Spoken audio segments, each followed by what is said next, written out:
Ya está. Sí, yo no sé, ¿se está oyendo mi voz?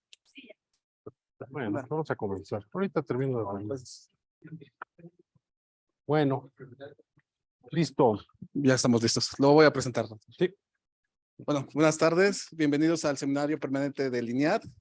Hoy tenemos el gusto de presentar al doctor Ben Garrido Moctezuma, especialista en control automático y que ha trabajado en el Cinvestav desde hace mucho tiempo. Es SNI 2, que tiene el grado de nivel SNI 2. Y pues en este caso tenemos el honor de tenerlo con su presentación, sintonización de controladores PID, empleando un enfoque por rechazo activo de perturbaciones. Y bueno, en este caso la metodología PID se utiliza mucho en la industria y pues vamos a contestar esta pregunta, ¿no? Que si esta metodología podría sustituir a la que se utiliza actualmente para controlar los procesos industriales. Es un honor tenerlo aquí, doctor, y le damos le cedemos el micrófono. Gracias. Pues primero, gracias por la invitación, Mario. Mario fue mi estudiante de doctorado. ¿Terminaste hace cuándo? Hace 2017. 2017, hace prácticamente 6 años. Y fue un buen estudiante, competitivo, todo así bien. Pero bueno, ahora, yo sé que algunos de ustedes no tienen el background de control automático. Algunas de las cosas, si quieren, me pueden detener cuando quieran. Y probablemente esta no fue, tal vez no sea la mejor presentación. Es una cosa ya, un tema muy específico. Probablemente, si me vuelven a invitar, lo que voy a hacer mejor es traer una presentación sobre qué es el control automático. ¿Qué es, qué estudia y qué hace uno con él? Y por qué es importante a nivel industrial, a nivel comercial, a nivel de un montón de cosas que muchas veces ni nos damos cuenta que lo tenemos.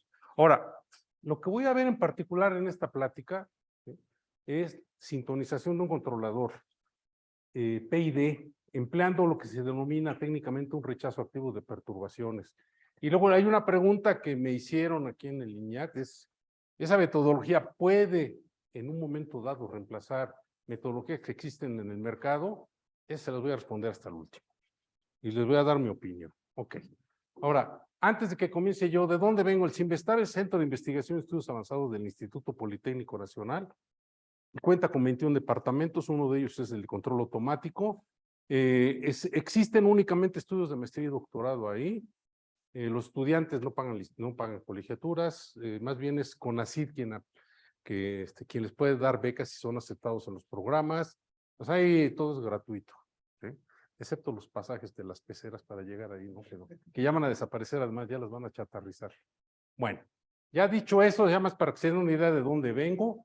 Yo tengo actualmente 33, pues tengo más de 30 años trabajando en esto. Entonces ya creo que ya puedo decir un poco de estas cosas, ¿no? Muy bien. Entonces vamos a comenzar la presentación, pero creo que no avanza. Porque hace rato se avanzó, pero ahorita. Sí. A ver. No screen. Stop sharing o no sé. Eso se llama el efecto del general. En la antigua Unión Soviética todo funcionaba y cuando llegaba el general, el mero mero de las cosas, ya no funcionaba nada. Ahí estoy ya. Gracias. Entonces, a ver, ¿cuál va a ser el contenido de esta presentación? Primero les voy a hablar lo que son los servosistemas, qué es un servomecanismo.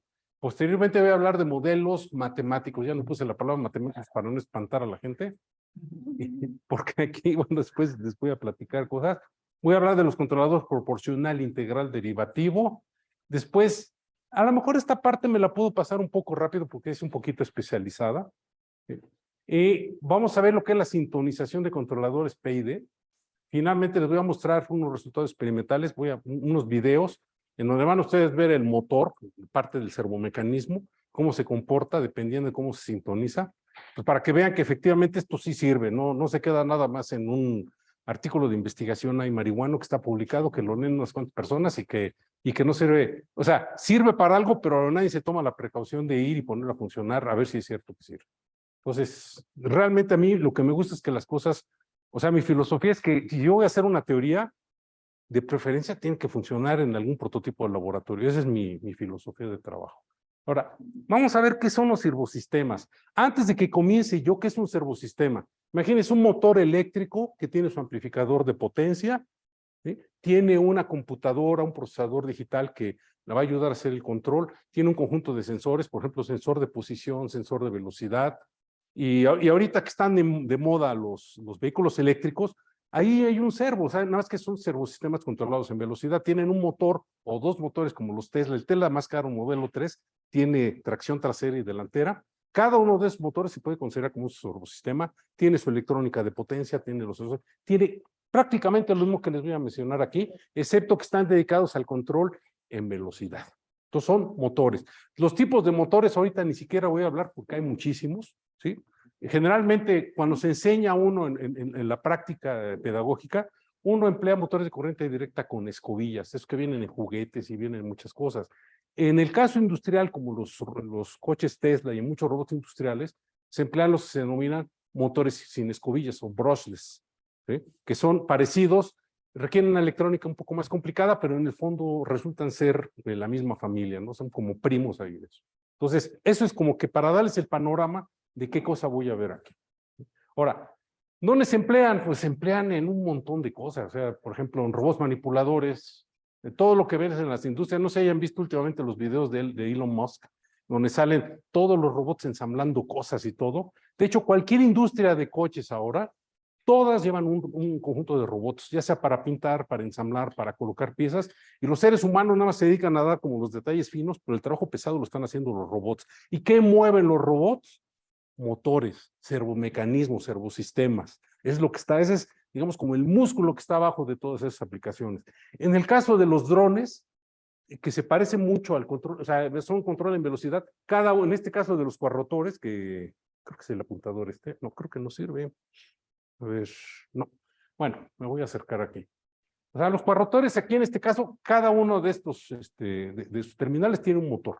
Controlando la velocidad y cuál motor enciendo y cuál apago, puedo yo controlar la posición del cuadrotor y puedo hacer un montón de cosas. Ahí están los motores. ¿En qué otro lado? Los robots móviles, en las ruedas, etcétera. Todos los móviles utilizan algún tipo de motor. Algo súper interesante, si alguna vez tienen oportunidad de visitar el Hospital Ángeles de las Lomas, ahí tienen un robot que se llama el Da Vinci, no sé si ya lo hayan oído hablar algunos, que les permite hacer operaciones ultra precisas, ¿sí?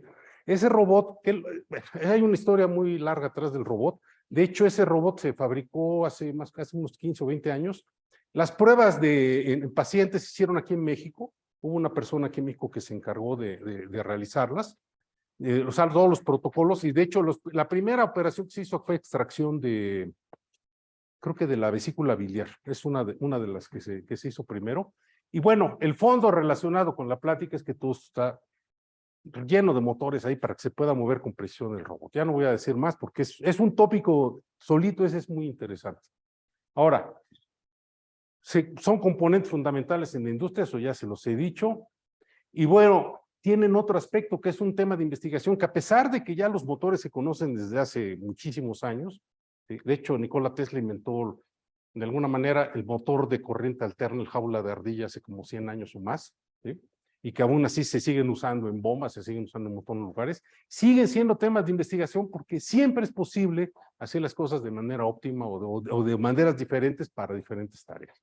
Y también algo que también a mí me interesa como profesor, no más como investigador, es que son paradigmas para enseñar. Son plantas, como planta en control automático designamos o le damos el nombre a aquellos sistemas a los cuales yo deseo controlar. Y se le pone planta, pues imagínense no se imaginen una azucena ni nada, pero o sea, una planta industrial, piensen en un robot, piensen en lo que quieran, un bioreactor. Puede inclusive pensarse, por ejemplo, en una economía, en la economía de un país. Esa puede ser una planta, ¿sí? No se limiten nada más a pensar en cosas verdes y con florecitas, ¿no? Entonces, este tipo de motores, ¿sí?, se prestan mucho para enseñar principios básicos de control automático, son relativamente baratos, son fácilmente asequibles, ¿sí? Y tiene varias propiedades que los hacen fáciles de emplear con propósitos de enseñanza. Muy bien. Ahora, aquí hay una parte importante, sobre todo voy a hacer hincapié, no voy a ir tan rápido, mejor las partes matemáticas me voy a ir un poquito más rápido, pero aquí voy a hacer un poquito hincapié los modelos.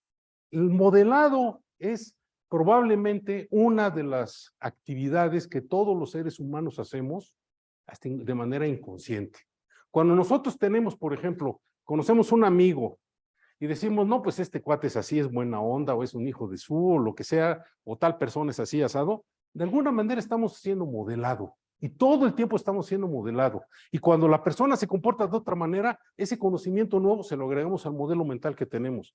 Y ese modelo mental abarca personas, abarca situaciones. Si uno maneja, pues saben bien, los que manejan aquí en la Ciudad de México ya saben bien a qué le tiran cuando van manejando, porque ya tienen un modelo, pues, de las partes donde manejan frecuentemente y todo, ¿sí? Ahora, hay diferentes tipos de modelos. El que les acabo de decir, muchos son descripcionales, son descripciones, ¿sí?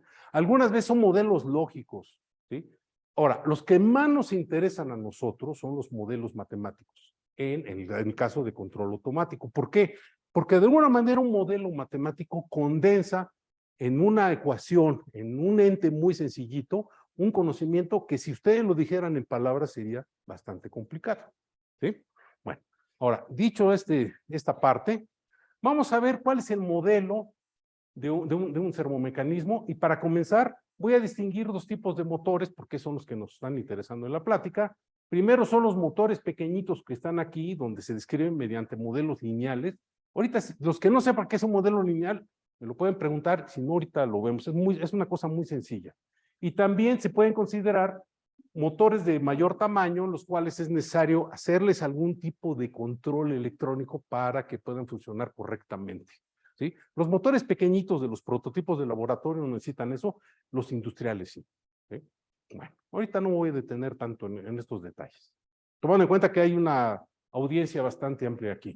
Ahora, desgraciadamente esto no sé cómo quitarlo, la barrita esta. Sí, nada más ocultarlo, por favor.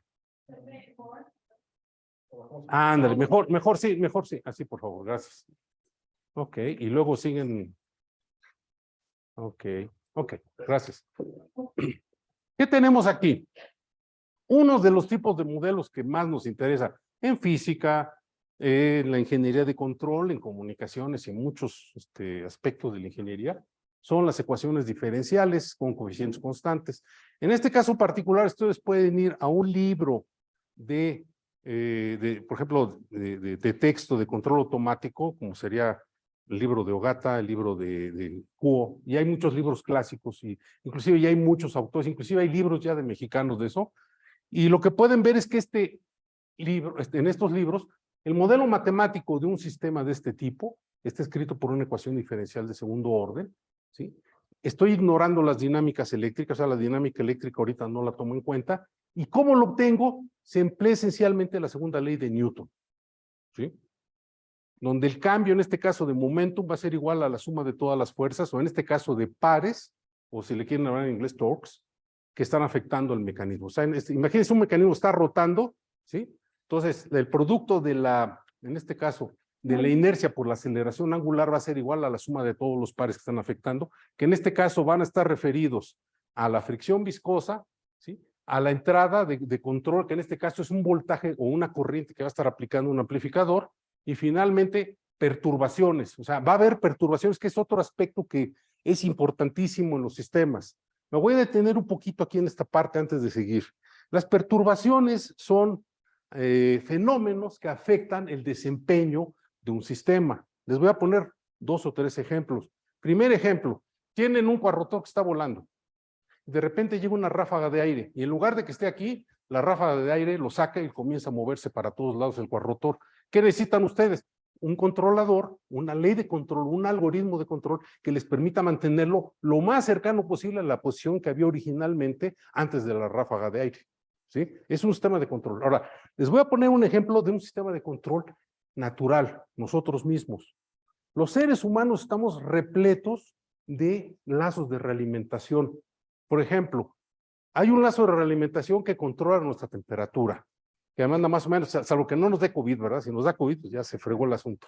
Pero supongan, ¿sí?, que hace frío afuera. Ustedes salen y pues normalmente si el frío no es muy fuerte, si no baja mucho la temperatura, pues su temperatura no va a descender de 36.6, 36.5, y si hace mucho calor, pues a lo mejor sube un poquito. ¿Por qué no se sube más ni menos? Porque dentro del cuerpo hay un mecanismo de regulación de temperatura que evita que haya excursiones muy grandes. cosa que, por ejemplo, no tienen algunos de los reptiles. Por eso ya ves que las lagartijas luego se tienen que ir a acostar ahí en el sol para calentarse, porque no tienen sistemas de regulación. Otro sistema de regulación es cómo se mantiene el pH en la sangre. El pH en la sangre es más o menos de 7.4, que además, por cierto, se parece mucho al pH del agua de mar. Por eso dicen que venimos del mar, ¿sí? Y más o menos se mantiene igual. Los niveles de azúcar, por ejemplo, el páncreas secreta la insulina para mantener los niveles de azúcar más o menos bien. Probablemente hay un pico cuando nos comemos un helado o nos echamos una chela, ¿sí?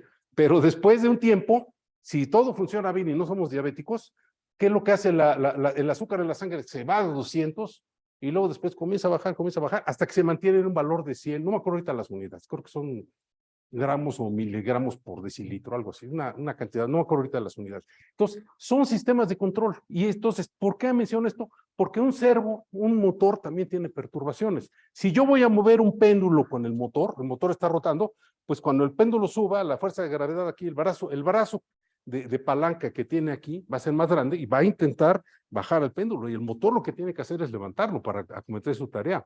Si es un robot y no está preparado para vencer este tipo de perturbaciones, pues no va a ensamblar correctamente las piezas en una fábrica, ¿sí? Todas las perturbaciones es una condición que le sucede prácticamente a tanto a seres vivos como a dispositivos artificiales que haga el hombre, ¿sí?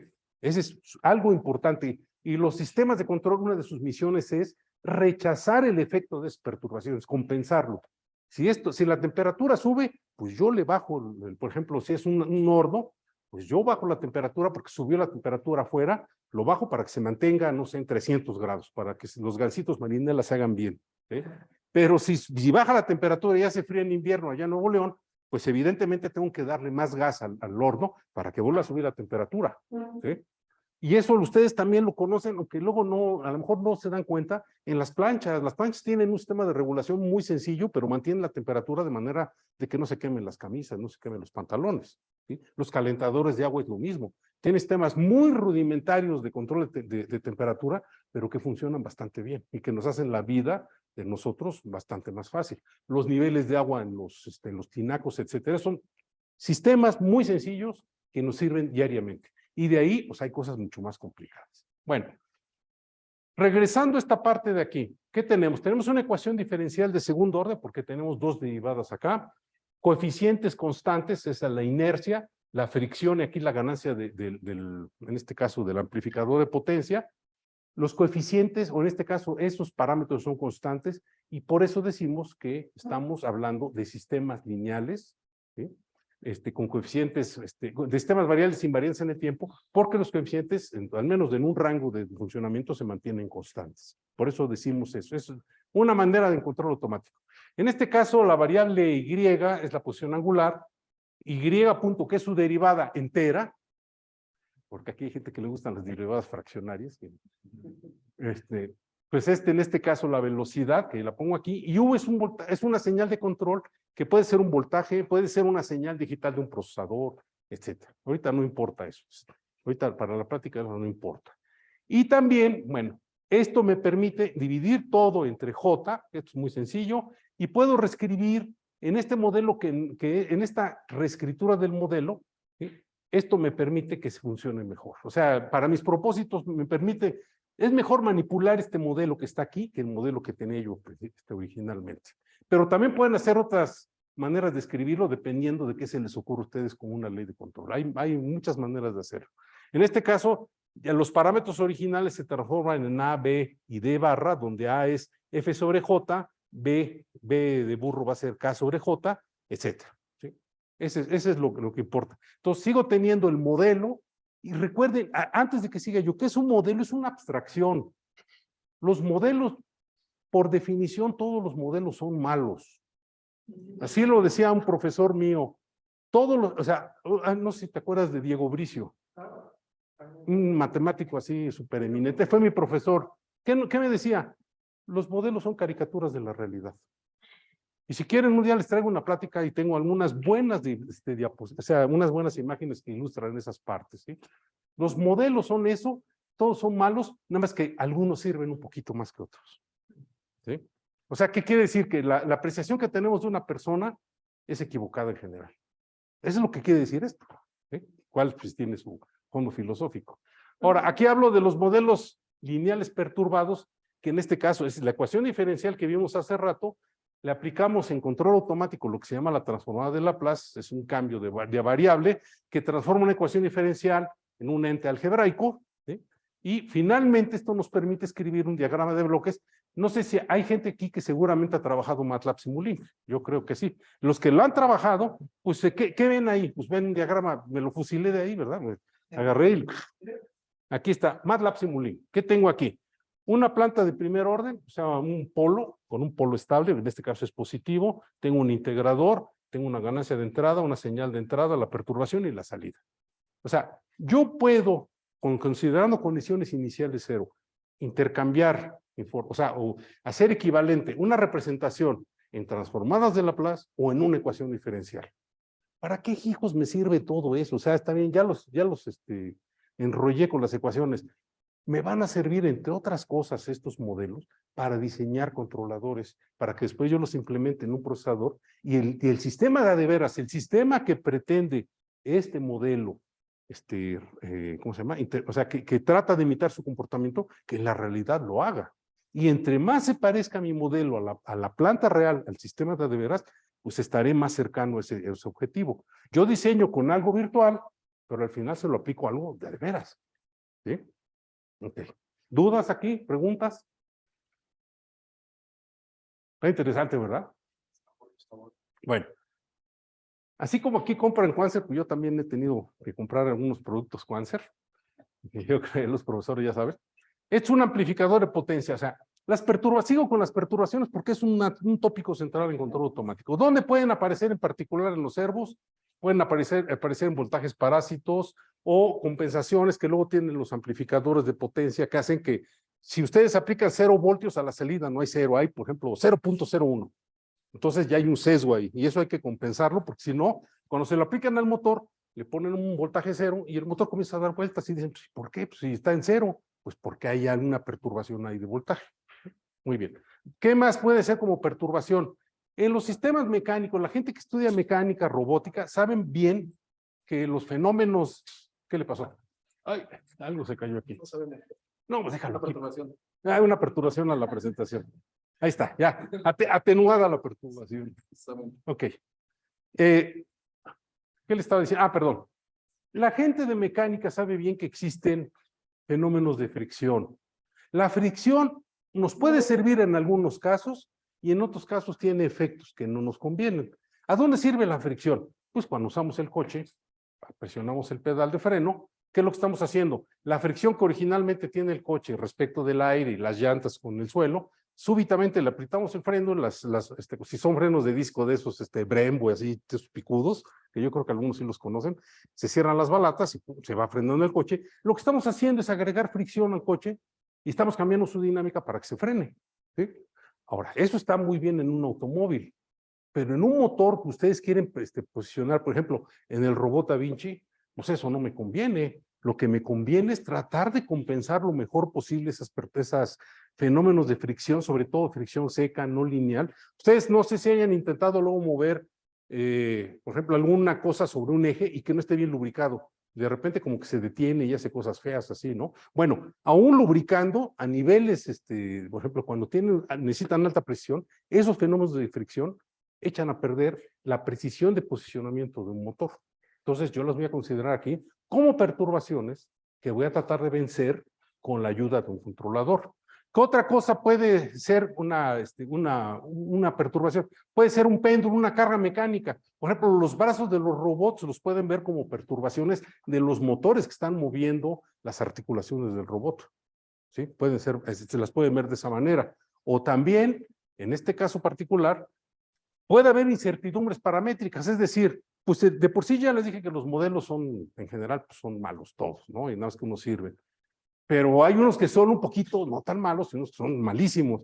Entonces, cuando son demasiado malos, es decir, cuando estos parámetros, y yo les pido a los que saben de esto, ustedes ya, yo les pido una simulación numérica de un servo y les doy los parámetros malos y les digo compénselo, pero no les digo que están mal, pues van a tener resultados desastrosos. Entonces, existe lo que se denomina la incertidumbre paramétrica, que hace que también la pueda yo considerar como una perturbación. La puedo hacer así o puedo atacarla por otro tipo de herramientas, pero vamos a considerarla aquí como una incertidumbre, ¿sí? Entonces, para resumir, tenemos el modelo Simulink-like, o sea, como si fuera un diagrama de Simulink con la perturbación, tiene esa ecuación. Lo que vamos a hacer es simplificar un poquito más el modelo. Vamos a suponer que la fricción en este caso no la conozco, la voy a asimilar junto con la perturbación original, o sea, este término no lo conozco, y voy a tener un modelo nominal que yo más o menos conozco bien, en donde nada más participa la ganancia de entrada del servomecanismo y una perturbación que engloba la perturbación original más los fenómenos de fricción. Y eso se hace, la tesis de Mario trabaja mucho eso, todos los fenómenos no lineales, perturbaciones, incertidumbres paramétricas, una de las técnicas de control es apilarlas en un solo término, verlas como una perturbación y diseñar controladores con el fin de compensar los efectos de esa perturbación combinada. Ese es lo que se hace aquí. Muy bien. ¿Eso sería como más efectivo? O sea, ¿sería un controlador más efectivo o sería más sencillo? Tú vas a decidir cuando te presuma yo mi controlador. Ah, bueno. Porque es lo que voy a hacer y les voy a presentar experimentos para que vean que, digo, no es la... Miren, hay algo que también les debe de quedar en claro. Una ley de control puede ser muy bonita, yo les puedo echar aquí un speech así muy picudo y vendérselas, ¿no? Pero ninguna ley de control, así como las medicinas, una medicina cura una cosa y puede echar a perder otra.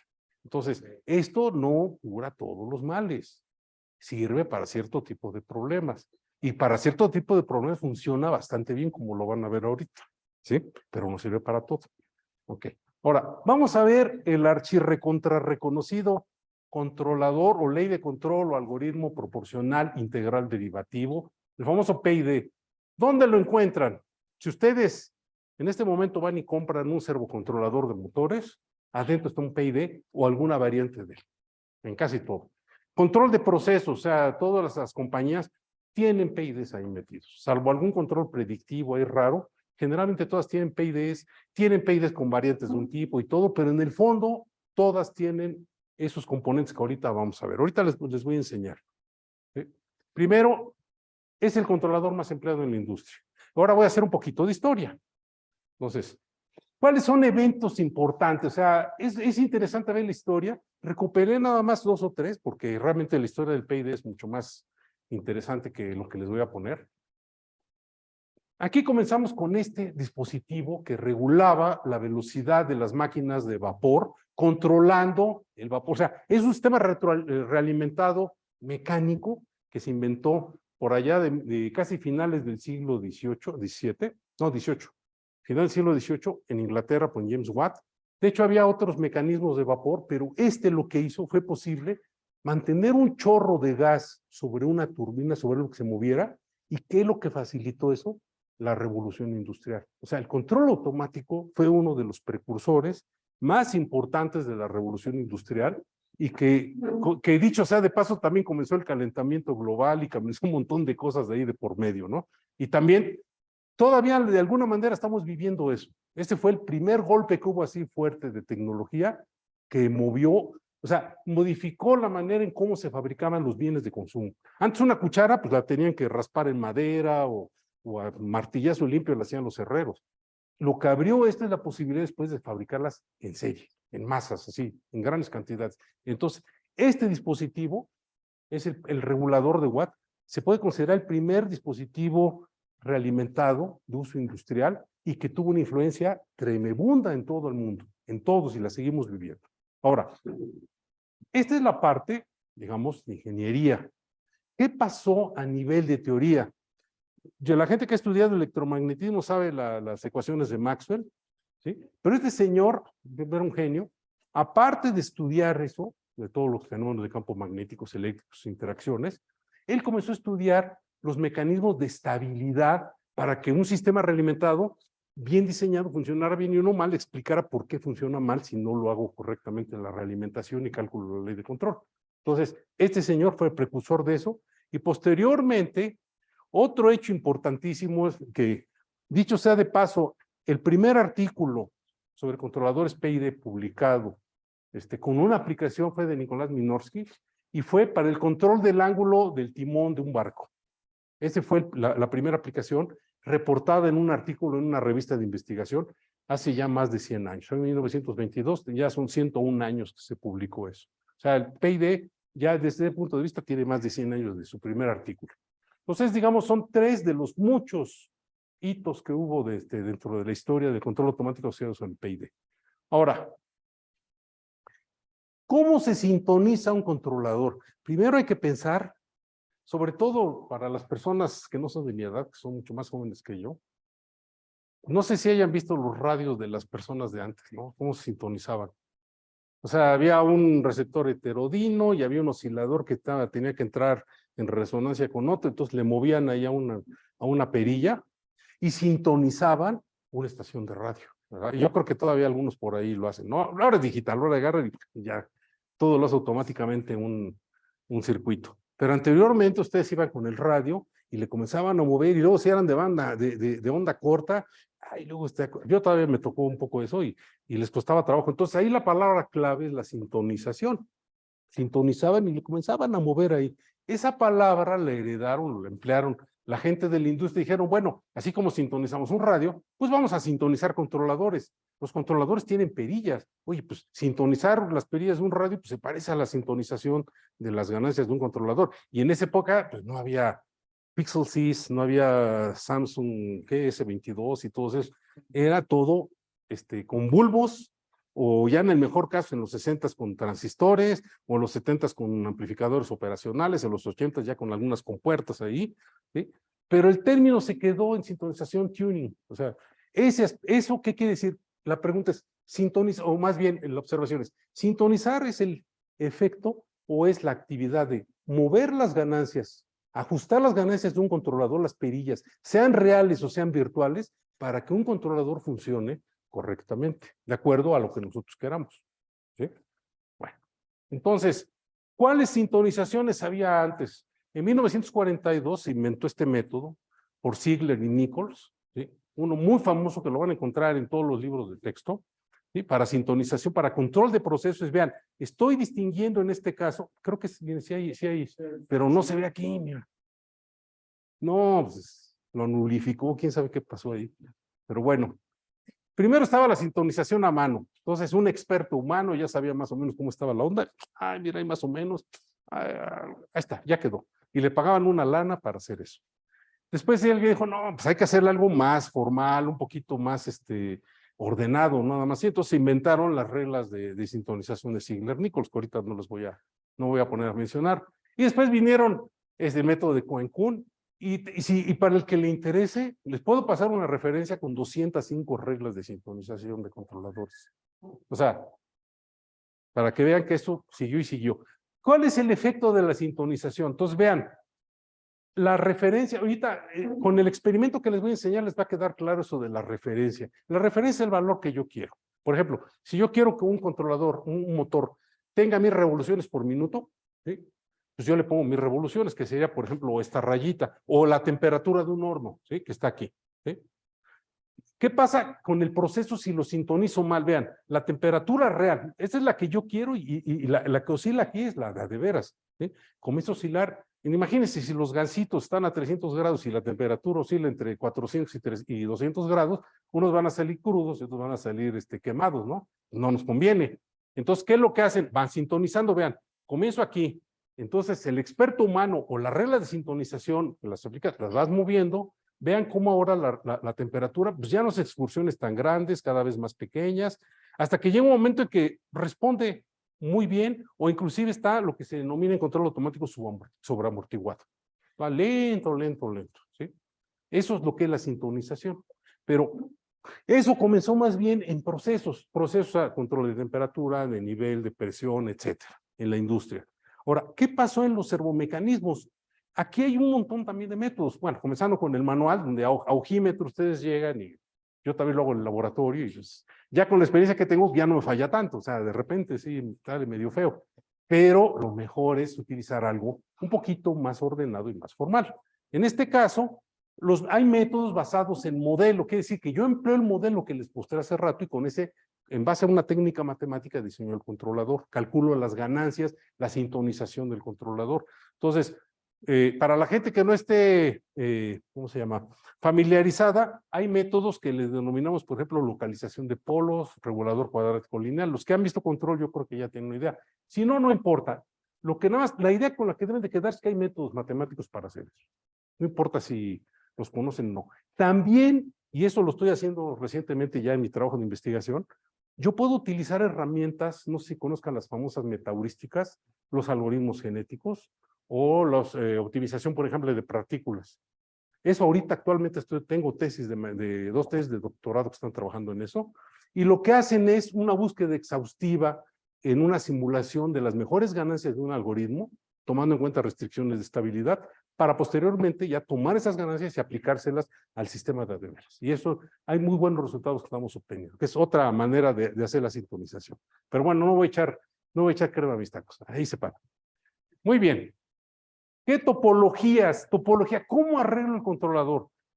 Si no les interesa mucho esto y no están muy familiarizados, me voy a ir muy rápido. Esta topología es la más conocida, es la topología ISA, la de la Sociedad de Instrumentistas de América Paralela, donde tienen la famosísima acción proporcional, la acción integral y la acción derivativa. Para los que no estén familiarizados, si trabajamos en funciones de transferencia, 1 sobre S es una integración en el tiempo, y si multiplican por S es una derivada, considerando condiciones iniciales 0. Si los que no sepan, no importa. Eso de todos modos, si no saben de este tópico, de todos modos al final, con los experimentos se van a dar un poco de idea de lo que hace esto. ¿Sí? Bueno, muy bien. El error. Vean, aquí viene algo interesantísimo. Otro de los conceptos clave en control automático es la realimentación. ¿Qué es la realimentación? Consiste en tomar mediciones de una variable, que va por acá, que en este caso es la posición angular del servo, medida con algún sensor, ¿sí? Compararla, o sea, restarla a la posición deseada, ¿sí? Generar un error de posición. Por ejemplo, si yo quiero una posición de 90 grados o pi sobre 2 radianes, y ahorita tengo 0, o sea, apenas va a comenzar el movimiento, tengo un error de pi radianes.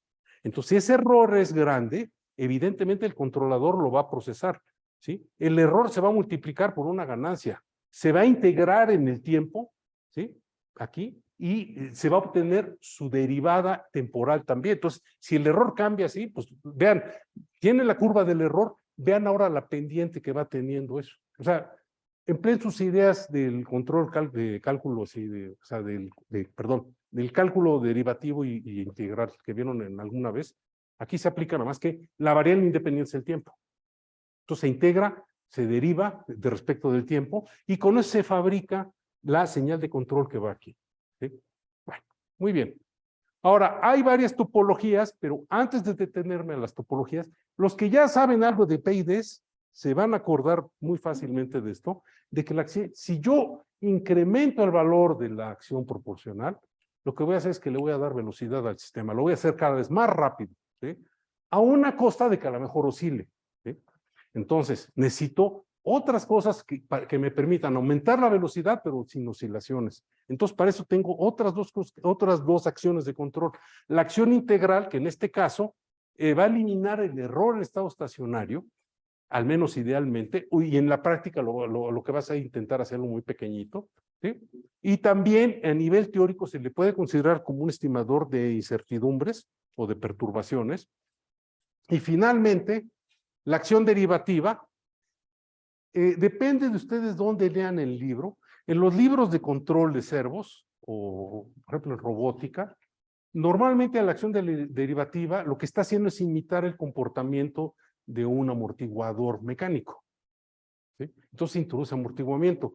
La gente de procesos también se las ha ingeniado para darle una interpretación que dice de anticipación, que en este contexto no me sirve mucho. O sea, yo respeto también esa manera de definir, pero creo que es más útil aquí entender la acción derivativa como inyección de amortiguamiento, ¿sí?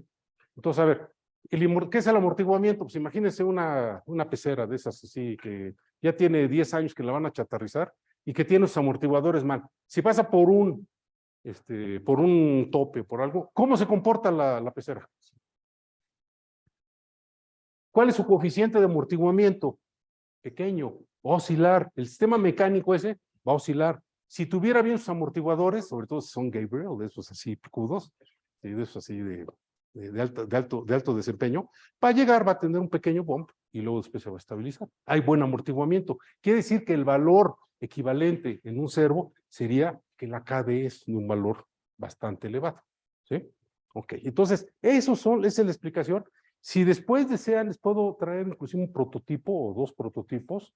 Podemos hacer unas prácticas. Les puedo dar el principio del servo, hacemos unas prácticas, o los invito al Simestavi y hacemos prácticas allá sin costo.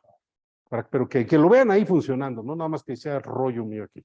Muy bien, ya tienen esto. Aquí viene una topología un poquito diferente, que de hecho, si ustedes abren un libro como el de Oström, o Astro, como le quieran llamar, es un libro sobre el control PID industrial, menciona mucho el caso en el que el PID lo tienen ponderado donde la acción proporcional no se aplica por igual a la referencia y a la salida, sino que se le dan diferentes valores de la ganancia en este caso. Hay un caso particular de ahorita no voy a tener mucho, pero aquí, por ejemplo, vean, la acción proporcional aplicada a la Y deseada, a la posición deseada, tiene un valor KP1, mientras que la otra tiene un valor KP2. Pueden ser iguales, pero también las puedo mover, dependiendo del algoritmo que emplee yo. Y lo mismo también puedo decir para la acción derivativa, donde yo puedo tener un valor aquí y un valor acá. ¿Sí? Bueno, ahora, hay un caso particular en donde tengo en este caso, en este caso la acción proporcional ponderada, esa que vimos hace rato, pero voy a utilizar lo que se llama en los libros clásicos de control, realimentación taquimétrica, donde tengo un tacogenerador que me da mediciones de la velocidad, lo cual eso pues, es de los años 50, 60, eso actualmente eso ya no se usa. En la industria no hay tacogeneradores en los robots, sino lo que hay son algoritmos para obtener estimados de la velocidad. ¿Sí? Entonces eso, ahorita yo se los menciono porque en los libros de texto clásicos lo menciono. Muy bien. Ahora, vamos a ver, esto me lo voy a echar rápido porque creo que ya está un poquito más especializado, pero les voy a dar la idea. Esta persona, Onishi, es un japonés, todavía vive el señor, o sea, aquí está grande, diseñó lo que se denomina un observador de perturbaciones, que es más o menos como la competencia de Sira y de Han y de todos ellos, ¿verdad? Son otros algoritmos de observación que a lo que hacen es estimar las perturbaciones de una planta matemáticamente, y luego ese estimado se inyecta de nuevo a la planta para intentar contrarrestar los efectos de la perturbación real. Es casi como combatir fuego contra fuego, ¿no? No es que un fuego es de veras y el otro es simulacro. Bueno, regresando un poquito a los PID. A ver. ¿Qué tan viable ve que se siga usando esta tecnología, por lo menos de aquí a los 5, 6 o posiblemente 10 años? Yo creo que para siempre. ¿Sí? Porque vean, a ver, eso es una discusión filosófica, pero nada más voy a hacer una referencia rapidísimo. Una cosa son los principios y otra cosa es la tecnología en la que yo implemento el PID. ¿Sí? O sea, el PID como idea lo puedo yo escribir inclusive sin necesidad ni de un procesador ni de nada. Es una idea, es un algoritmo, ¿sí? Pero en un momento, perdón, déjenme. No. A ver, perdón. Que no relata. Bueno, yo puedo implementarla como se hacía antes con bulbos de vacío. No sé si la gente que toca guitarra eléctrica sabe de qué estoy hablando, ¿verdad? O sea, unos CL34, de esos para hacer amplificadores Marshall de los de antes. Sí me entienden. Los que no, pues lo siento mucho, pero yo soy guitarrista también. Entonces se hacía con bulbos, se hacía con transistores. Se hicieron con amplificadores operacionales, con compuertas, con procesadores de esos básicos de hace 40 años y actualmente se hacen con FPGAs, con procesadores con los Atmel y con cualquier cosa. O sea, hay que distinguir bien el algoritmo del soporte tecnológico que tiene. Esto va a seguir usándose, ya tiene 100 años y ahí está, y va a seguir usándose. ¿Sí? Porque es muy sencillo. ¿Sí? Entonces hay que hacer esa distinción. Bueno. Ahora, ¿por qué nosotros desarrollamos cosas novedosas? Para ver si le ganamos al PID. O sea, ahí sí tiene sentido tu pregunta. Pero algunas veces le intentamos ganar, pero a costa de más esfuerzo de cómputo, más conocimiento, más parámetros que sintonizar. Entonces, no siempre le podemos ganar en desempeño, pero no en simpleza. Entonces, ahí está, hay un debate ahí de eso. Bueno, este señor lo que hizo fue una competencia al PID, si quieres. ¿sí? Y dijo, bueno, vamos a hacerlo así. ¿Cuál es la idea? La idea básica es que tú tienes una planta nominal, aquí primero así completita, tienes un controlador, este controlador se diseña para la planta ideal.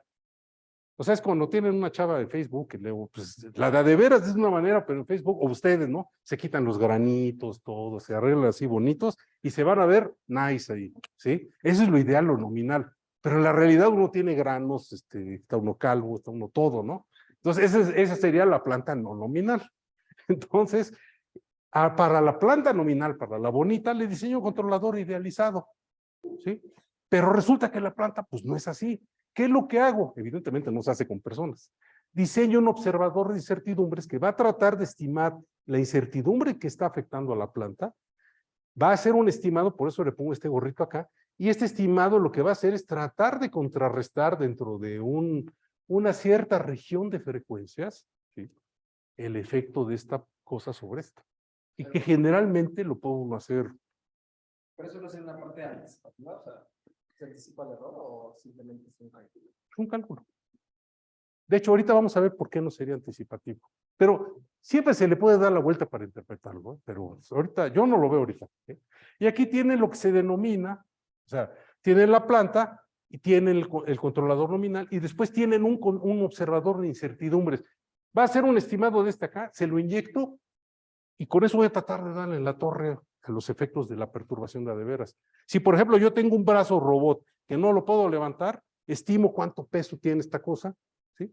Y luego después se lo inyecto al controlador para que dé un par más alto y lo compense. Básicamente es la idea así. No es, o sea, muchas de estas ideas son ideas muy sencillas que luego lo ve uno en las matemáticas y dice, ay, quién sabe con qué se come esto, ¿no? Pero en el fondo muchas de esas cosas son muy sencillitas. Entonces el observador es el que hace como el ajuste, por así decirlo. ¿A qué, perdón? El observador es en donde se hace como el ajuste de... Es el que trata de compensar la incertidumbre. Es el que, si necesitas más peso, pues, le voy a dar más para el motor para que le dé lo que le falta y lo compense. Básicamente, así, grosso modo es esa idea. Ok. Controlador proporcional. Ay, aquí se me fue en inglés. Proportional control, no. No importa esto ahorita. Ahora, voy a poner lo que sería, ¿cómo controlaría yo en lugar del PID? Vamos a poner, su compañero dijo que si había otra manera de hacerlo y si a lo mejor en 10 años nos mandamos al diablo al PID, que iba a estar difícil. Bueno, supongamos que tenemos una manera alternativa de hacerlo. Primer paso, tenemos la planta luminal. Fíjense que no hay perturbación aquí. Le diseño un controlador proporcional derivativo. Y después digo, pues para el controlador nominal, como no hay perturbaciones, pues todo está bien padre, ¿sí? Después le voy a agregar el observador de incertidumbres, ¿sí? ¿Y cómo lo fabrico? La idea es muy sencilla, vean. Tengo aquí la ecuación diferencial del modelo de la planta y aquí tengo la perturbación. La idea de Onishi al principio fue así como naif, muy básica. Dijo, bueno, ¿qué les parece si yo estimo la perturbación? A partir de acá, pues, si yo conociera la aceleración y yo conozco B y la U, pues puedo hacer un estimado de D y se lo inyecto y ya, pues ya la calculé. El problema es que la aceleración, pues nunca la tenemos disponible. Sobre todo bueno, no hay que distinguir, hay acelerómetros lineales que vienen, todos los tienen en sus teléfonos, ¿sí? Pero yo estoy hablando de acelerómetros rotacionales. Pueden poner un disco y pueden pegar dos acelerómetros rotacionales y hacen lineales, rectilíneos, y pueden hacer eso, pero pues es mucha lata. Entonces, los fabricantes, ¿para qué van a hacer eso si lo pueden hacer con software? Entonces, no. ¿Sí? Pero sí se podría conocer la selección, ¿no? O sea, sí se podría estimar a partir de la posición. Ahorita vamos para allá. Sí se puede, sí se puede. Esta no es la única manera de matar moscas a cañonazos, o sea, hay muchas, no me la estoy presentando una. Pero vamos a ver. Aquí el problema es que esa es la aceleración y el estimado depende de esto. Ahora, ¿cuál es la solución? La solución es bien sencilla, es así como la idea clave de Onishi, y de hecho, otros observadores de incertidumbres como el de Cira Ramírez o el de Han, que se parecen, en el fondo es esto, nada más que van un poquito más lejos porque estiman además otras variables de estado, pero en el fondo es lo mismo. Entonces tengo la estimación ideal, ahí naif, que no sirve por ese problema. Ahorita vamos a responder. Entonces, primero le aplico la transformada, la trastornada de Laplace, pues se trastornó. Después, pues aquí está la representación de transformada de Laplace. Aquí, ya que lo tienen así, pues ahí está bonita, ¿verdad? Bueno, pues sí, ya que puedo dibujar, pues yo no me había dado cuenta, pero bueno. Vamos a modificar, nada más que esto, no sé si lo pueda yo mover. Ahí está, muy bien. Vean, le voy a agregar un filtro pasabajas. Pregunta. Algunos yo ya vi que sí saben control y otros probablemente estén así como dubitativos y a lo mejor no saben control o saben electrónica. Pero hay gente que sí sabe electrónica aquí, sabe que es un filtro pasabajas. Un filtro pasabajas corta todas las frecuencias arriba de una frecuencia de corte, o más bien, más que cortarlas, las atenúa. ¿Sí? Si es un filtro de primer orden, son 6 decibeles por década, ya no me acuerdo, ya 100 años que no veo eso. Pero el punto es interesante, es el siguiente. Este señor Onishi, la idea genial que tuvo es, ya, creo que ya no respondió. No. I need help. Mira. Ya no, nada, se enojó conmigo. Y luego, ahí está. Share. Activar. Talking, no.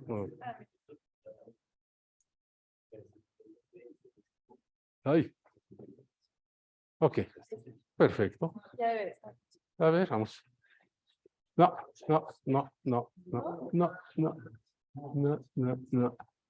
Está demasiado complicada esta tecnología.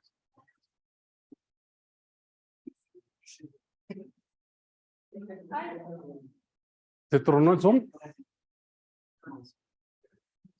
Be patient, please. Ya, Ya te voy a ¿te vas ahorita? Ahora sí que luego platicamos. Yo te digo del Soria. ¿No? Vale.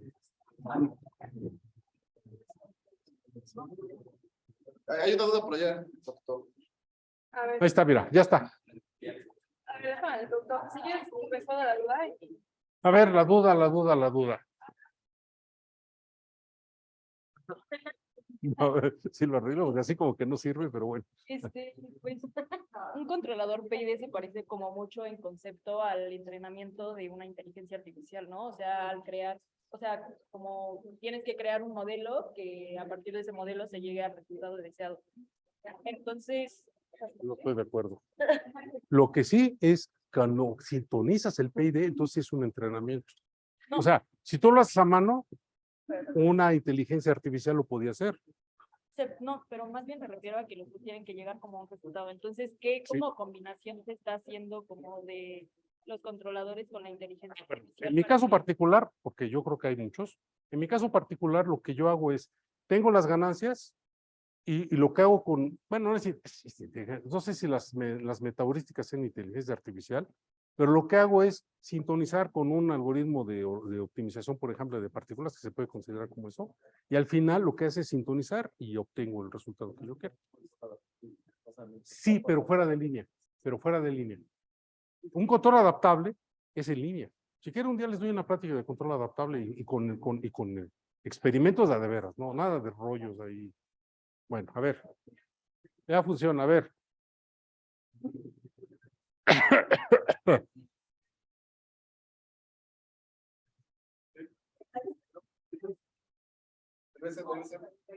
Regrese, por favor. No van a ver los experimentos, ya se van, qué mal onda. Bueno, entonces miren, si modifico el controlador, vean lo que pasa. Agrego un filtro, a esta ecuación la multiplico por un filtro pasabajas. ¿Sí?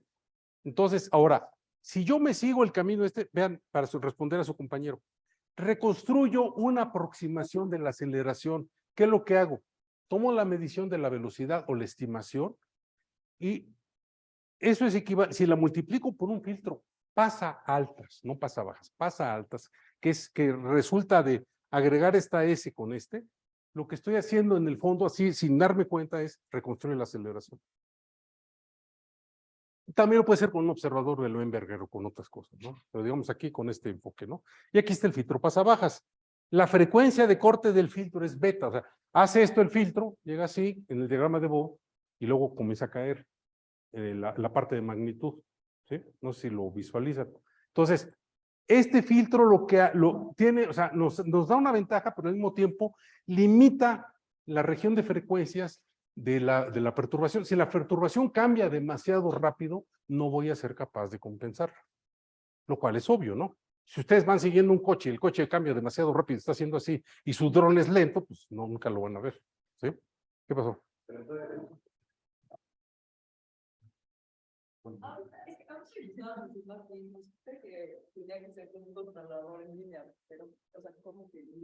En línea significa que yo estoy estimando parámetros y así como lo estoy estimando, se lo estoy poniendo al controlador.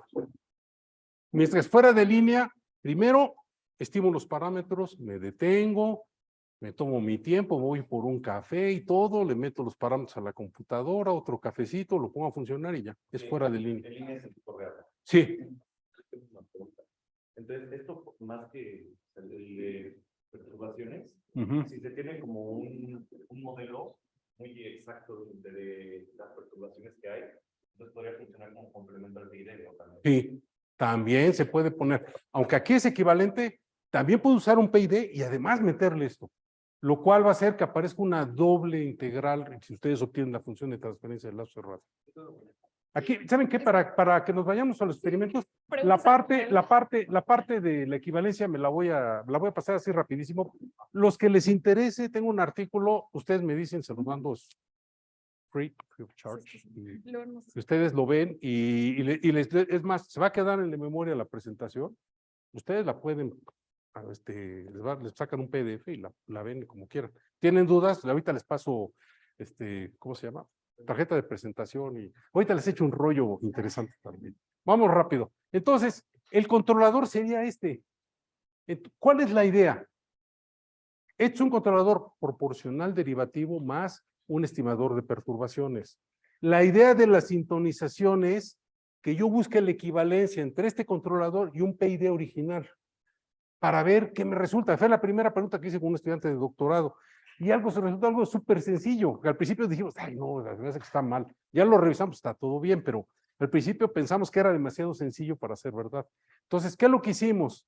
Lo que hicimos fue emplear esa equivalencia, aquí está el artículo, si me escriben yo se los mando, ahí lo tengo, no hay ningún problema, está en los CIFAR Papers Online, y tienes el controlador, lo que hago es una manipulación algebraica, ¿sí? Comienzo primero con la ley de control, pero del proporcional derivativo más el DOV, el observador de incertidumbres.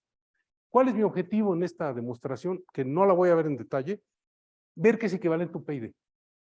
Y de esa equivalencia, obtener cómo se comportan las ganancias en función de la frecuencia de corte beta, y de ahí sacar un método de sintonización en ¿cómo se llama? En tiempo real. ¿Sí? Esa es la idea. Entonces, comienzo con esto, y luego ya que tengo la perturbación, la estimo de esta manera con el filtro, como la vimos hace rato, ¿sí? Y luego obtengo la equivalencia. Primero comienzo con la estimación de incertidumbre, le escribo así, o sea, paso multiplicando ese más beta por DDS y me queda esto. Lo hice así pasito a pasito. Luego, la ley de control, ¿sí? Esta la tengo que sustituir aquí. Entonces, primero la tengo aquí. Sustituyo esta ecuación en esta ecuación. ¿Qué me resulta? Pues aquí viene algo así medio, bueno, está medio feyón, pero finalmente esta es B por UDS sustituida en el estimador de incertidumbres original que era acá y que luego lo pasé acá. Posteriormente lo que hago es cancelo términos que se parecen.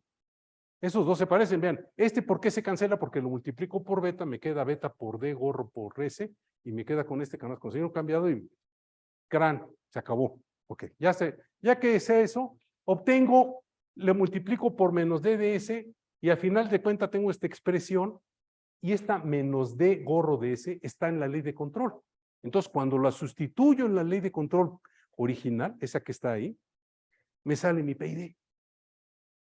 Y el PID, vean, es un PID ponderado porque la parte de la referencia está multiplicada por una ganancia, la parte de la realimentación por una diferente, la acción integral está aquí y la acción derivativa está acá, o la realimentación taquimétrica, pero lo interesante es que estos coeficientes dependen de beta. Entonces, si por ejemplo beta es igual a 0, la acción integral desaparece y me queda únicamente un controlador proporcional derivativo. Y cada vez que yo incremento beta, ¿sí? Cuando beta es diferente de cero, tengo la acción integral, tengo esta ponderación y tengo esta acción derivativa. Y si dan cuenta, cada vez que yo aumento beta, todos los coeficientes aumentan. ¿Sí?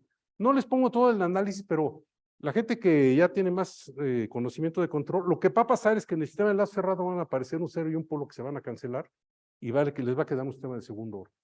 Así y viene en el artículo que les mencioné. Entonces, este es el controlador y vean, aquí está la ganancia beta, aquí está la ganancia y aquí está la ganancia. Si beta es igual a cero, como les pongo aquí, pues la acción integral ya no aparece. Pero lo interesante es que la estimación de incertidumbre más el PD me dio un PID. Y el PID, pues todo el mundo lo conoce. Entonces ya no da miedo y dicen, no, pues sí, está interesante.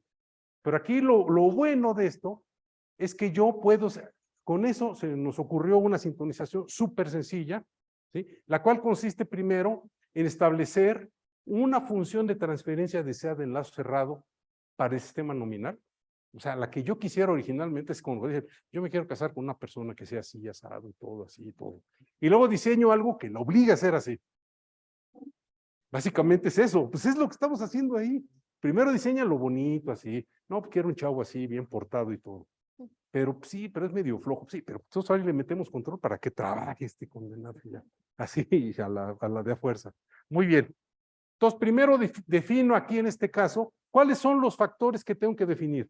El amortiguamiento que está aquí y la frecuencia natural no amortiguada. O sea, dos parámetros. El amortiguamiento lo que les va a decir, si es menor a 1, acuérdense, una respuesta al escalón de un sistema subamortiguado les va a hacer esto. Si es críticamente amortiguado, va a llegar rápido sin sobretiro. Y si es sobreamortiguado, va a ser lento, así, como camión de pasajeros de esos que ven los pueblos, ¿no? Bueno, ya con eso, pues, aquí lo que encontramos la práctica es que conviene poner siempre un amortiguamiento mayor a 1. Normalmente ponemos 1.3, 1.4 para que no sea tan lento. Entonces, ¿cuál es el procedimiento de sintonización? Primero, del servo de veras, el servomecanismo que van a emplear, necesitan saber cuál es su ganancia de entrada. ¿Cómo lo obtienen? 1, utilizando datos de placa del motor, del amplificador y todo, o 2, con un método de identificación paramétrica. Por ejemplo, mínimos cuadrados. También si quieren les puedo dar una plática de eso. Después, ya que tienen eso, si tienen Simulink, pues lo alambran en el controlador, lo ponen todo bonito, ya todo a todo dar. Luego, la ganancia proporcional y la derivativa del modelo nominal la ponen así, con beta igual a 0, y luego corren el modelo. Lo que van a hacer después es van incrementando el valor de beta hasta que obtengan la respuesta que ustedes quieren. ¿Sí? Entonces, en este caso, vamos a ver ahora sí algo de veras, no nada más puro rollo. Entonces, aquí en este caso, el software que estoy empleando para hacer las pruebas es un MATLAB Simulink y el Quanser Quark, que no sé si alguno lo haya conocido, que es un software de tiempo real que está acoplado a Simulink, donde ustedes un diagrama de Simulink lo compilan y lo pasan directo. O sea, la misma máquina se transforma en controlador y lo ejecuta en tiempo real. O sea, eso es así súper amigable, así, rapid prototyping de esto. Ahora, hardware, estoy empleando este amplificador. No, aclaro que no estoy recibiendo dinero de la empresa, o sea, no es publicidad. Estoy empleando también un motor con un codificador óptico y todo. ¿Sí? Esta tarjeta de adquisición de datos es un ladrillito así que cuesta como 50,000 pesos. Es de Canadá, es importado. Y claro, los conecto primero con un puerto USB a la tarjeta. Aquí está el software. ¿Sí? Luego aquí está el amplificador, es un Volpac X1. Después tengo el servo que está aquí, un SRV O2, y luego de aquí, de la salida del decodificador óptico, me conecto de nuevo a la tarjeta. Pues es muy sencillo. Si un día van allá al Simvestar, se los puedo enseñar, lo tengo en mi oficina. Y la sintonización la hice con este B igual a 24, que lo hice con un método de mínimos cuadrados de distancias ortogonales, que por cierto acaban de publicar el artículo de eso. Tengo la función de transferencia deseada, esta que está aquí, con frecuencia natural no amortiguada de 20, el amortiguamiento de 1.3, lo cual con el cálculo me da 452 en las ganancias. ¿Sí? Después, ahí está el diagrama de Simulink. Aquí, para los que no han visto tiempo real, este bloque que está aquí es el que permite conectar el diagrama de Simulink con los convertidores digital analógico y con el lector de codificador óptico. O sea, esa es la interfaz con el mundo real. Es así como la que le ponen a Neo aquí atrás, en Matrix. Bueno, Ahora sí viene lo bueno. Vamos a hacer un primer experimento. Beta igual a 0 y vamos a correr el controlador. Vean este. Aquí está el motor. Vean aquí que la diferencia entre la señal deseada, que es en amarillo, y esta que está azul, muestra un sesgo. O sea, no llego a la posición que yo quiero. El motor no llega a donde yo quiero. Hay un error de posicionamiento en estado estacionario. ¿Qué dice el procedimiento? Incremente ahora beta. Siguiente paso, voy a incrementar beta igual a 15. Ahí está. Vean ahora, ya llegué. Vean aquí el número de pulsos, el error es 0. Ya llegué a 0, o sea, ya cumplí mi objetivo. Pero vean el sobretiro que hay aquí. El sobretiro significa que llego a la referencia, me paso y hago, y luego, algunas veces tengo muchos sobretiros, nada más tengo 1, 2 y hace esto. Imagínense en un robot que esté pegado aquí y que lo hagan moverse a 2 milímetros y que tenga un sobretiro, ¿qué es lo que hago? Rompo el vidrio. Entonces, esas cosas en robótica, en proceso se puede hacer, pero en robótica casi nunca se necesita o no es posible aceptar sobretiros. Esta es una bronca. Muy bien. Entonces, le sigo aumentando a 35. A ver, vamos a ver qué da. El error se está en 0. Vean que el sobretiro ya casi desapareció. Es muy pequeñito. Vean el motor, ya no se ve, hace rato se veía el sobretiro así con el motor y vean como aquí ya casi no, es una cosita de nada la que se observa de sobretiro, ¿sí? Sigo que entonces aumentándole, bueno, yo quiero más. 45 y ahí me voy a quedar, vean. Vean la respuesta. 0 sobretiro. Va súper bien todo. ¿Qué trabajo me costó esto? No, así lo aumentando. Un PID a mano, se los enseño y les apuesto que les doy media hora y no lo sintonizan así. No, tiene su chiste. ¿Sí? Muy bien. Ahora, aquí hay una pregunta que me puso Mario. Dice, ¿podrá sustituir a una metodología que actualmente se emplea en procesos industriales? Pues sí y no. A ver, vamos a ver. En servosistemas, pues evidentemente sí se puede. Pues ya lo probé con un prototipo. Aquí está. Sí sirve. Y hacerlo en software, todo eso, pues no cuesta mucho trabajo. Que se vende es otra cosa, ¿no? No sé si a una compañía le interesa comprar esto, pero que se puede, sí. Mire, por ejemplo, yo conozco amplificadores digitales en donde, por ejemplo, para la parte del lazo de corriente, de control de corriente en el motor, tienen un algoritmo de identificación, no sé cuál, porque es evidentemente secreto de fábrica, pero agitan el motor, le ponen alta frecuencia, estiman unos parámetros, y así como en los coches nuevos que dicen deportivo, normal y eco, entonces ahí le ponen, si quieren una sintonización agresiva, una normal o una así como que lentona, no tan rápida, ¿no? Para que ahorre energía. Entonces, yo creo que eso se puede hacer así. O sea, yo no le veo ningún problema para pasar a un producto industrial ya con el algoritmo funcional. ¿Sí? Sin embargo, en procesos industriales ya no. ¿Por qué? Porque un proceso industrial es muchísimo más complicado que un motor. ¿Qué fenómenos hay en el caso de procesos industriales? En primer lugar, los modelos son complicados. Aparecen fenómenos como el retardo puro de tiempo. Los retardos, esas cosas son horribles. O sea, cuando las tienen en un sistema de control y realimentan el sistema, reducen las ganancias. O sea, se genera, además, técnicamente lo que sucede en ese a nivel de modelado, se genera lo que se llaman los cuasipolinomios que tienen un número infinito de raíces y entonces el problema se mega complica para la cuestión de estabilidad. Entonces, en la práctica lo que tienen que hacer es que si el proceso no tenía retardo, le ponían una ganancia, pero si hay retardo, la tienen que bajar y al bajarla, también disminuye la capacidad de rechazo a perturbaciones que tiene un controlador. Entonces, ahí ya no está tan fácil. Entonces, esta metodología que yo les mostré, yo dudo mucho que se pueda aplicar. Así como esa y otras. ¿Sí? Ese es otro problema.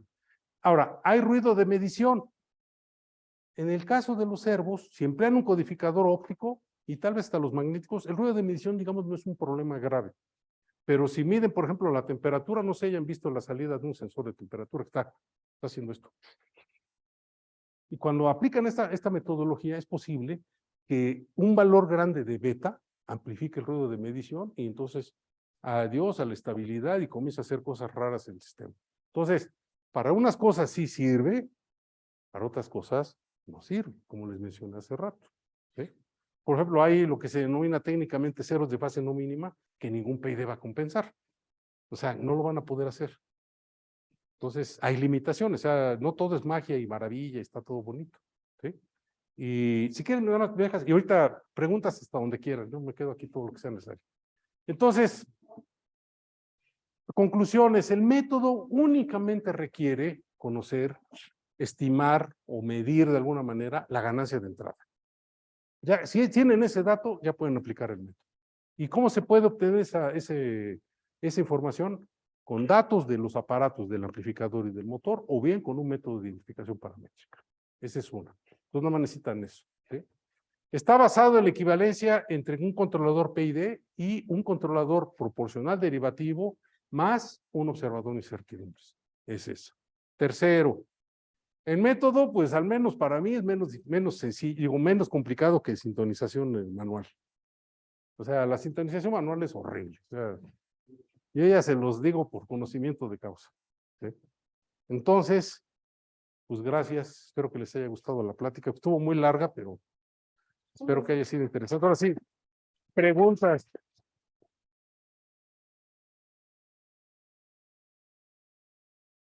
Ahora sí, si alguien tiene preguntas, le pasamos el micrófono y a ver, con el micrófono. Hola. A ver, a ver si sé, si no sé, pues ni modo, me disculparán. Para el Yo solamente soy doctor, no soy Dios. para el filtro pasabajas, para obtener o sea, el parámetro que tú quieres ver, Ujú. nada más, o sea, se puede ocupar un filtro de un orden mayor o nada más Mira, de sí, primer sí, orden. hay trabajos donde se puede emplear, pero entonces al incluir un filtro más alto, tienes más parámetros. Y la Pero- equivalencia esta ya no es tan directa. Y mi pregunta era, ¿qué pasaba con el retraso de fase? O sea, si se distorsionaba como la forma de la señal de entrada, o sea, si la señal de entrada ya no era más parecida a la señal real, no hay retraso de fase. No, porque mira, una cosa es que un filtro retrase, de hecho cualquier sistema lineal va a retrasar la fase, o la va a modificar, ¿no? Ujú. ¿Sí? Y otra cosa muy diferente que hay estabilidad y que logres tu objetivo de control. ¿Cuál es el objetivo de control, al menos idealmente? Que la referencia, que la salida alcance la referencia y que el error sea cero. Ujú. Entonces, ahí ya no me importa si hay retardo o no hay retardo. Lo que me interesa primero es que el lazo de realimentación, el sistema realimentado, esté estable y que no se vuelva loco por exceso de fase, de retardo de fase, que está implícito ahí en el análisis. Y la otra es que llegue yo a lo que yo quiera. O sea, la primera, o sea, en un sistema realimentado, el primer problema es saber si es estable. Si yo realimento mal, se va la goma y estará muy bonita la teoría, pero no. ¿Sí? Segundo, ¿qué quiero hacer con el sistema de control? Hay muchos problemas de control. Está el de regulación, está el de seguimiento. Por ejemplo, en una estructura civil, no te interesa si vas a llegar a un punto determinado. Lo que quieres es que las aceleraciones de los pisos superiores cuando hay un temblor sean las menores posibles y para eso agregas o un actuador acá arriba o unos actuadores acá abajo en la base del edificio. Entonces ahí lo que te interesa es las aceleraciones. En un coche, en una suspensión, es el confort de los pasajeros, y etcétera, etcétera. Hay muchos objetivos de control. Pero la fase, ese análisis, de alguna manera ya está dentro, está implícito dentro del análisis. Cuando tú tienes un exceso de fase, evidentemente hay inestabilidad. Okay. ¿Sí? En este caso particular, tú lo que obtienes en lazo cerrado es una función de transferencia con un polinomio característico en el denominador de tercer orden y un numerador de primer orden.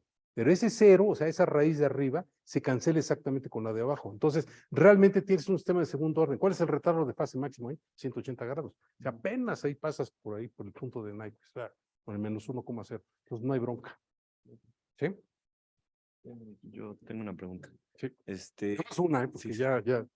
Si no se quisiera como hacerlo más parecido al PID, de todas maneras se necesitaría un PD. O sea, si nosotros conocemos perfectamente la perturbación, o sea, no bastaría con ponerle nada más una ganancia. Pero ¿cómo? No. Tú lo que tendrías, o sea, tú lo que me estás hablando que se llama una prealimentación es más. Si yo tengo una perturbación en la planta y yo soy capaz de medirla, pues la mido y la inyecto a la planta y no tengo que estimar justo. Ok. Ahora, la pregunta ¿es realista suponer que yo conozco las perturbaciones? Claro. Si yo llego con un cuarrotor bien a todo dar, bien bonito, estoy aquí en Santa Fe o por acá, por las minas de arena que había antes y todo, y de repente llega una ráfaga y yo no sé, el meteorólogo me dijo que va a haber más tiempo, pero no me dijo en qué momento va a llegar la ráfaga. ¿La puedo medir? Claro. O sea, medir perturbaciones es hasta cierto punto irrealista en la práctica, porque casi nunca las conoces, casi siempre no las conoce uno. Cuando las conoces, las puedes compensar en ¿cómo se dice en español? Por anticipado. Ok. Pero si no, los tienes que estimar. O sea, dices, pues yo creo que va a ser de este tamaño, o usas un observador de estos, usas otros métodos, ¿no? Pero no realmente no las conoces. Lo que puedes suponer en una teoría para hacer un artículo y todo, suponer, por ejemplo, que están acotadas las perturbaciones. Dices, ¿sabes qué? Pues va a tener un valor, no sé de qué tamaño, pero está acotado. Y entonces nosotros podemos saber, o sea, si tiene ese valor, digo ese valor, vamos a hacer esto. Entonces ya se elimina. Sí, Ok. pero si la perturbación no la conozco, Claro. pues, ¿dónde? Sí se escucha bien, se escucha bien. ¿Qué pasa si damos ¿B o beta? Yo creo que supongo que Es beta. Entonces, si damos beta muy grande, lo que vamos a hacer es que si hay ruido de medición, si el sensor, en lugar de ser un codificador óptico, es un sensor, por ejemplo, de temperatura, ya en otro proceso, va a amplificar mucho el ruido de medición y se va a amplificar tanto que el sistema va a dejar de funcionar correctamente. Eso es lo que va a pasar. Entonces, aquí, ¿por qué funcionó bien? Porque no hay ruido de medición. Porque el codificador óptico, lo único que tiene son discontinuidades, pero no tiene per se ruido de medición. Pero en un sensor de temperatura, de presión, de esos, pues tiene el ruido ahí. Entonces ahí sí no puedo aumentar indiscriminadamente la beta. Va a llegar un momento en que la aumento tanto que el sistema va a comenzar a oscilar y a hacer cosas feas. Entonces no se puede. Dice, es que empezamos en beta, ¿por qué no seguir a un beta? No, no le seguí porque si no, descompongo el equipo y me costó muy caro. Ya no. No, sí se puede aumentar más. Ya no quise porque, miren, hay otro aspecto que no les mencioné, porque es que esto es muy grande, muy complicado, muy así. También puede ser que no se amplifique el ruido de medición, pero recuerde que los amplificadores tienen una potencia máxima.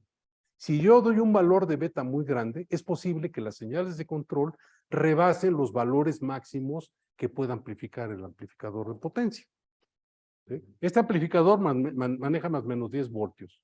Y si doy una señal de más o menos 20, un picote así, pues va a llegar nada más a 10. Y ya no voy a mejorar el desempeño, o sea, ahí se va a quedar. Entonces, miren, en una planta, dos de las limitaciones prácticas que se van a encontrar va a ser cuánta energía les puede dar su actuador. Por otro lado, cuánto ruido de medición tienen en su sensor. Eso es lo que los va a limitar para eso. Pude haber yo, como dicen ahí, seguir aumentando, pero el riesgo que yo corría es que en un momento dado llegara a saturación y ya no mejorara. ¿Sí? ¿Alguna otra pregunta?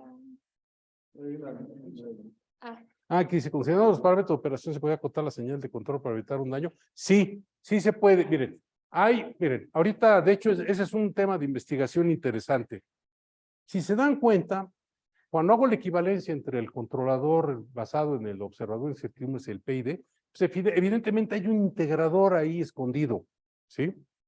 Ahora, en la práctica industrial, a ver, les voy a poner este fenómeno. Si ustedes tienen un PID que está funcionando, independientemente de cómo lo sintonizaron, y ustedes tienen una señal de error muy grande, ¿qué va a hacer la integral? Va a crecer, va a crecer, va a crecer, va a crecer, va a rebasar las señales más grandes que puede manejar el actuador, ¿sí? Y la planta ya no va a mejorar su desempeño porque pues, ya llegaron a la saturación. Pero la señal del integrador, pues el error sigue. Por ejemplo, si ustedes tienen una constante, ¿cuál es la integral de una constante? Una rampa. Eso se sigue, se sigue, se sigue, se sigue.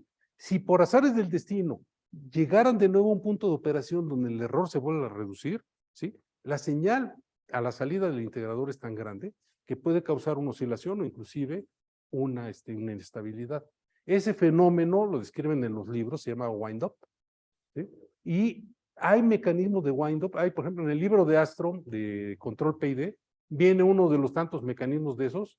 Y entonces, ahora, regresando a lo que tenemos aquí, ¿qué es lo que le falta a este algoritmo que les acabo de describir? Para que realmente ya no haya ese problema, le tengo que agregar un anti-wind-up. O sea, todavía no está 100% bien. Evidentemente, ustedes por software pueden acotar los integradores y pueden hacer cosas. De hecho, en MATLAB, en Simulink lo pueden hacer. Pero de un punto de vista teórico, demostrar que agregando la acción, o sea, el anti-windup al esquema, se mantenga todo estable en lazo cerrado, es otra cosa. Pero se puede manejar a nivel práctico. Ustedes le ponen, no, pues después del integrador, después de tal valor, congela la señal de salida ahí y lo pueden hacer en Simulink, o lo hacen en programación, lo hacen en Python o algo, y ya. Ajá, más bien, ya no dejas que siga integrando el integrador. De hecho, el anti-windup, que por ejemplo, ¿cómo se llama? No me acuerdo cuál es el nombre de la técnica que usa Strom. Esencialmente lo que es que cuando llegas a saturación, el integrador lo transformas en un sistema de primer orden estable y ya no crece la señal. Temporalmente mientras exista la saturación. No sé si eso respondió la pregunta a Jorge Aguilar. Creo que hay otra. A ver, ¿se ha considerado fallas en los engranes en betas para situaciones de... No se ha considerado, eso no. Este motor que les acabo de enseñar sí tiene engranes y todo, pero si falla un engrane, pues evidentemente se necesita agregarle todavía algún tipo de supervisión para detectar que un engrane se descompuso. Por ejemplo, aquí en este motor en particular, está el motor, tiene un engrane, luego ese engrane pequeñito mueve un engrane más grande y el codificador óptico está conectado al engrane grande. Si se descompusiera aquí un engrane, pues lo que va a pasar es que ya va a haber un juego ahí y va a mal funcionar, pero eso no sabe, necesitaremos otro sistema supervisor arriba o algo que nos dijera que eso está fallando. Y este no lo puede hacer. ¿Sí? Eso sí, no. Hace unas cosas, pero no es magia esto tampoco. Creo que ya está. El último. No, no es duda. Primero es agradecimiento. Muchas gracias al doctor Rubén por haber Estuvo venido. muy larga, pero perdón, pero es que No, pero yo me primero, encarrilé demasiado. muchas gracias por haber venido hasta Santa Fe. Y otra también por habernos dado una plática en un tema que creo que para muchos acaba siendo el coco en la licenciatura, pero de una forma muy accesible y muy interesante, la verdad, ¿no? Entonces, en agradecimiento, que tengo aquí, en nombre del instituto, una constancia que me gustaría extenderle por su participación en el Seminario Permanente de Investigación del INIAT con el tema Nuevo método de sintonización de controladores PID, empleando un enfoque por rechazo activo de perturbaciones. Ok, ¿Sí? muchas Muchísimas gracias. Gracias por tener paciencia. La foto. La foto, a ver, dejan poner esto aquí.